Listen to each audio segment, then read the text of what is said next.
नमस्कार, खबर control news में आपका स्वागत है। आज हम रिपब्लिक पार्टी के राष्ट्रीय अध्यक्ष मेहताब जी से क्षेत्रीय मुद्दों पर सीधी बात करेंगे। खबर कंट्रोल न्यूज में आपका स्वागत है सर। सबसे पहले जानेंगे आपकी रिपब्लिक पार्टी किस विषय के लिए खड़ी हुई है सर? रिपब्लिकन पार्टी स्थापना 1957 में हुई थी।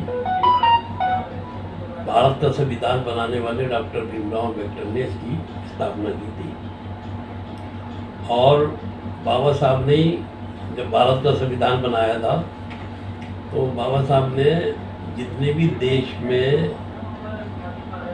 किसी भी समाज के लोग जिनको सरकारी इमदादों से वंचित किया गया था, इनको देखते हुए संविधान के अंदर उन लोगों को एक स्थान दिया था ताकि ये अपना खोया हुआ विकार, खोया हुआ अधिकार वापस मिल सके।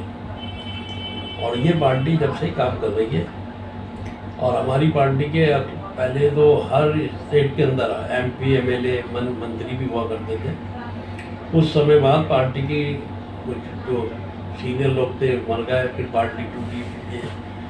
तो लेकिन जब से रामदास अठावले 99 में आए रिपब्लिकन पार्टी में, हमारे 4 MP 99 में जब अटल जी की सरकार थी उसमें 4 MP थे हमारे, प्रोफेसर जोगिंदर कौड़े, रामदास अठावले, गवई साहब, प्रकाश अम्बेडकर। इसी टाइम पर मुझे इसकी जिम्मेदारी दी देखी दिल्ली प्रदेश की, जब से हम लगे हुए हैं।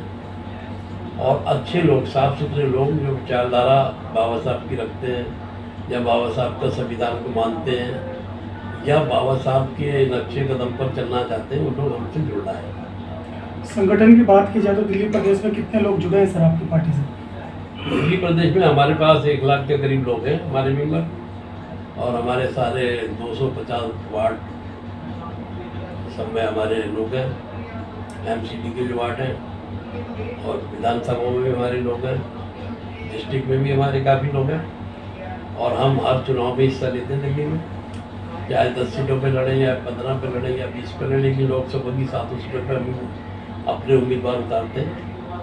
पिछली बार जो नगर निगम के चुनाव हुए थे 250 सीटों पर, उस पर कोई आपने अपनी पार्टी के लोग उतार रखे थे? भी हाँ, उतारे थे, 30 आदमी उतारे थे, 30 उम्मीदवार थे। कितने लोगों को जीत प्राप्त हुई सर?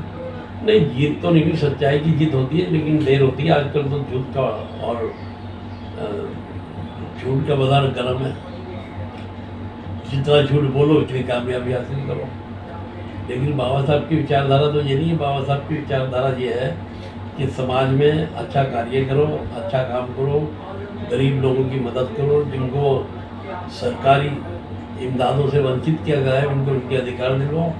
ये लड़ाई लड़ो, चुनाव लड़ाने का तो मतलब बाद में है, लेकिन हम तो इसी पे काम कर रहे हैं। इस बार सर आने वाले 2024 में लोकसभा चुनाव होंगे, तो आपकी पार्टी के सातों उम्मीदवार उतरेंगे लोकसभा में? देखिए, अगर NDA हमें, क्योंकि हमारा पार्टी जो है NDA में है, अलायंस है हमारा NDA के साथ, और इसमें क्या है कि अगर वो हमें कुछ जिम्मेदारी देंगे या कुछ सीटें छोड़ेंगे तो उस पर लड़ेंगे। अगर नहीं होता, कभी कभी ऐसा होता है कि वो महाराष्ट्र में अलायंस करते हैं, क्योंकि महाराष्ट्र में हमारी पार्टी का वजूद ज़्यादा है, तो वो कहते हैं कि महाराष्ट्र में वो अलायंस करेंगे और जगह और स्टेटों में नहीं करेंगे। तो अगर नहीं करेंगे तो वहाँ हम सारी सीटों पर लड़ेंगे। अठावले साहब आएंगे दिल्ली प्रदेश 2024 से पहले? ठीक है, अठावले साहब तो रहते ही हैं। कहने का मतलब है कि प्रोग्राम वगैरह उसमें उपलब्ध होंगे? हाँ, वो तो पार्टी मीटिंग होगी तो पार्टी जो नेशनल प्रेसिडेंट होगी तो आना ही पड़ेगा, तो आएंगे। 24 के लिए क्या प्लानिंग की है सर आप लोगों ने दिल्ली के लिए? 24 के लिए हम तो दिल्ली में, अगर अलायंस नहीं होता 10 सीटें हो गई हैं, अब पहले 7 थी, अब 10 हो गई हैं, तो 10 पे लड़ेंगे। तो है उम्मीदवार आपके पास 10? उम्मीदवार तो हमारे पास 100 से भी ज़्यादा है, लेकिन हम इसमें देखेंगे जो ईमानदार शरीफ। और हमारा दिल्ली का तो मेरा ये है कि हम पढ़े लिखे बेरोजगार नौजवानों को अपना उम्मीदवार बनाएंगे। और हमारा मानना ये है कि जब तक पढ़ा लिखा नौजवान पार्लियामेंट विधानसभा में नहीं जाएगा, जब तक इस देश की हालत नहीं सुधरेगी। और जितने भी हमारे बुजुर्ग नेता हैं जो पार्लियामेंट छोड़ना नहीं चाहते, राज्यसभा छोड़ना नहीं चाहते, मेरा उनसे अनुरोध रहेगा कि भाई मौत हो गया, आराम करो, देश को तरक्की करने दो। जनता पिस रही है महंगाई के चक्कर में। वो लोग पार्लियामेंट में और राज्यसभा में जाएंगे तो देश कभी तरक्की नहीं करेगा। जब तक पढ़ा लिखा नौजवान राज्यसभा, लोकसभा, विधानसभाओं में नहीं आएंगे, जब तक देश की हालत नहीं सुधरेगी।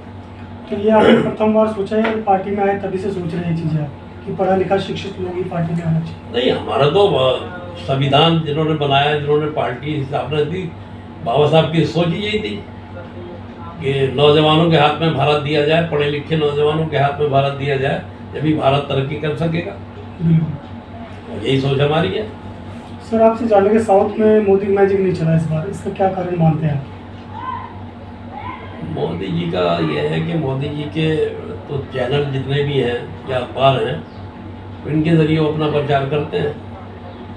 अब उत्तर प्रदेश में तो यह है कि भाई हिंदी पढ़ी जाती है, नॉर्थ इंडिया में हिंदी, पंजाब, हरियाणा, दिल्ली हिंदी पढ़ी जाती है, लेकिन वहाँ हिंदी नहीं पढ़ते लोग। तो वहाँ रामचंद्र और जय श्री राम नहीं चलेगा वहाँ पे। जैसे बंगाल के अंदर वो काली माई की पूजा करते हैं, वहाँ जय श्री राम नहीं चलेगा। भारत की यही तो खूबी है कि हर स्टेट में अपने अपने मज़हब हैं, अपनी अपनी भाषा है और अपने अपने हिसाब से लोग चलते हैं।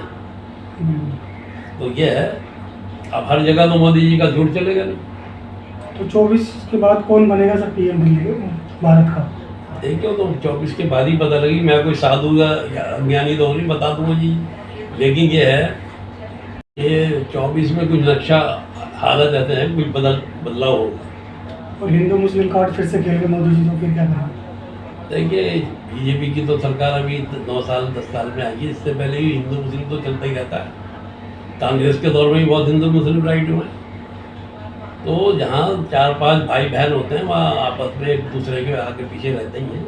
सारे समझदार थोड़ी होते हैं। अब एक बाप के 5 बच्चे हैं, 4 समझदार हैं, 3 समझदार नहीं हैं, वो अपने हिसाब से चलते हैं।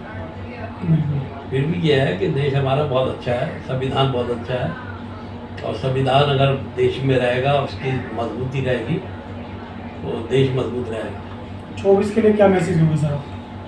24 के लिए मैं यही मैसेज दूंगा तमाम दलों को, तमाम जितने भी राजनीतिक दल हैं, सबको मेरा ये मैसेज है कि भाइयों, पढ़े लिखे बेरोजगार नौजवानों को अपनी पार्टी का उम्मीदवार बनाओ, ताकि देश में तरक्की हो सके, देश में पढ़े लिखे लोग पार्लियामेंट चला सकें। बहुत बहुत धन्यवाद विजय जी, आपने समय निकाल के मुझे बात की, शुक्रिया, धन्यवाद।